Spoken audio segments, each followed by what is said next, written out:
Hey guys, it's Rod with Civil Advantage Firearms Training here again. Thanks for joining me.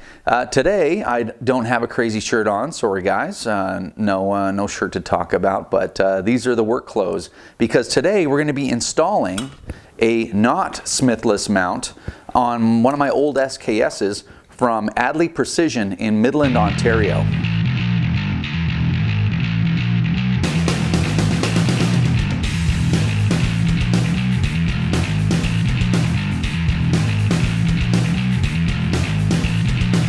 All right, we're back.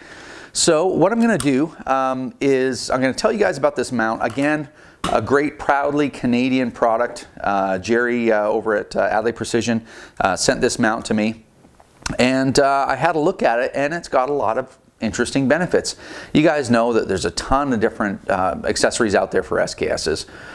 Almost as much as AR-15s, right? Because they are a very popular rifle all around the world. One of the most ubiquitous firearms aside from the AK-47 and the AR-15 or M16 or M4 or whatever you want to call it.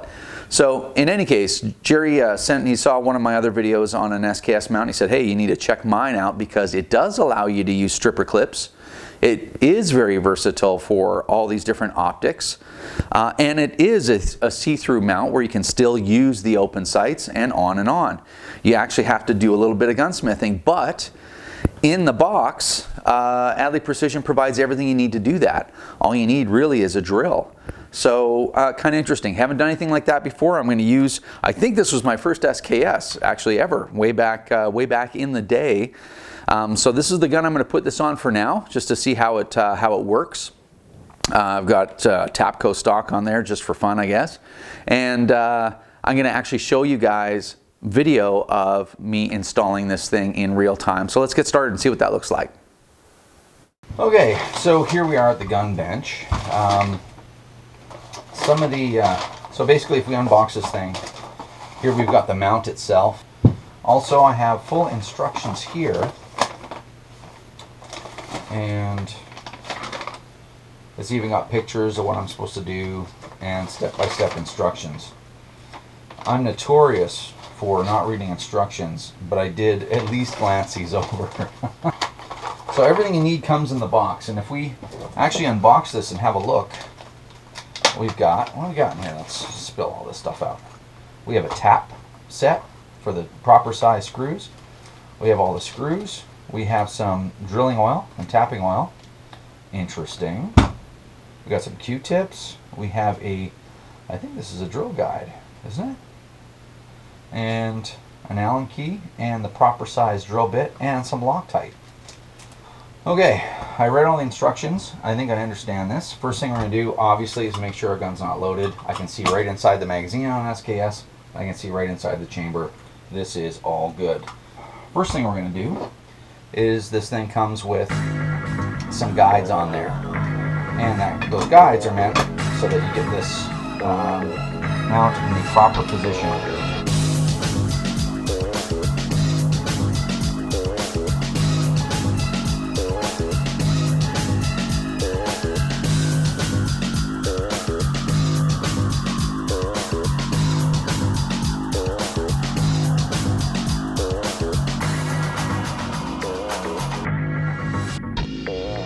Go.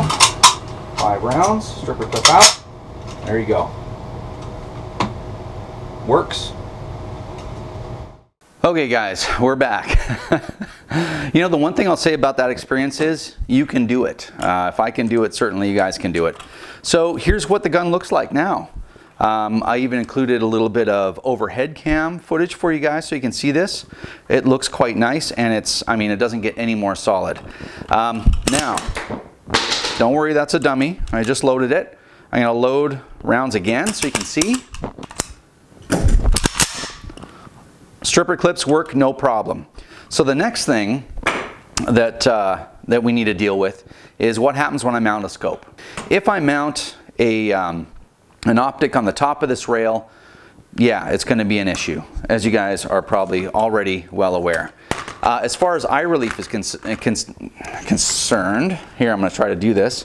Eye relief, depending on the eye relief of the scope, this is actually, right there is a good distance for me. So, trying to do a lot of things with only 2 hands. So a scope mounted like this would be perfect, but now you can't use stripper clips, and the ejected rounds are going to hit the scope and, I don't know, do something to it maybe. All right, so that's one scenario. If you have an electronic red dot sight, you probably don't have an issue whatsoever. That should clear the ejection port and clear the stripper clip area quite nicely. Now, let's see what else we can do. The other option are these things here, offset mounts. What happens if I take offset mounts and I put them, let's say, right here, off to the, see, I'm right-handed, so my head is going to be on the left side of this rifle. What happens if I put offset mounts like this onto the rifle and I put my scope along the side? Interesting idea. And it's not actually my idea, it was Jerry's idea. So I'm going to stop the camera and I'm going to come right back and I'm going to mount this thing and see if it can possibly be used like that. You're going to have a weird sight offset, granted, but let's just see if we can actually do it. Alright guys, so I've got this on. So I've got these offset mounts and I put them on the top rail. So if I'm left-handed, this actually might be not bad for me. So I'm going to point this right at the camera so you guys can see the alignment, right? I got both eyes open and I can actually see the crosshairs quite nicely. So that's one option. So when this thing is offset mounted like this, can we get the stripper clip in there? I'm not going to reload the stripper clip every time. Look at that, you can do it. So you can still use a stripper clip and have a long optic like that.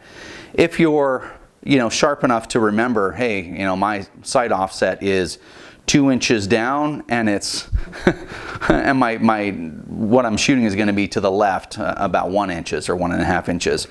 But nonetheless, I mean, if you're hunting with this thing, you sight it in at 150 or 200 yards, I don't think there's going to be an issue. If this is, if you're looking for some kind of precision rifle for 1,000 meters, this is probably not your rifle anyway. So let's move this thing, because I'm not left-handed. Let's move this thing to another position and see if I can get something similar going on. So I take these offset mounts, I take them off and I put them on the left-hand canted rail.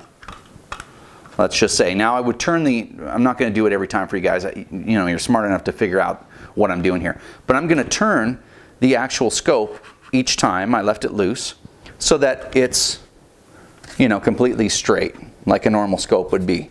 So now here's the alignment. I'm going to point the camera again. Look at the alignment. It's a little bit off for me, to be honest with you. But that doesn't mean I couldn't actually take these offset mounts and turn them this way to have the same angle as if I was left-handed and it was hanging off the other side, if that makes any sense. Again, let's check if the stripper clip is going to work. So the turret of the scope is in the way. Just one second. There we go. If the scope is offset just a little bit, that's gonna go away. But the eye relief is important. The eye relief is where it should be, and the stripper clip works. So you know what? You could set yourself up a pretty custom SKS using this mount by Addley Precision, and I think that's going to work out just fine. Certainly an interesting setup. So as you guys can see, pretty interesting. Makes for a pretty cool rifle by the time it's done. You also still have room for whatever else you need. And as I mentioned, you can actually look right through underneath the rail. If you had to go CQB on a hunt, you can still use the open sight, so that's pretty cool.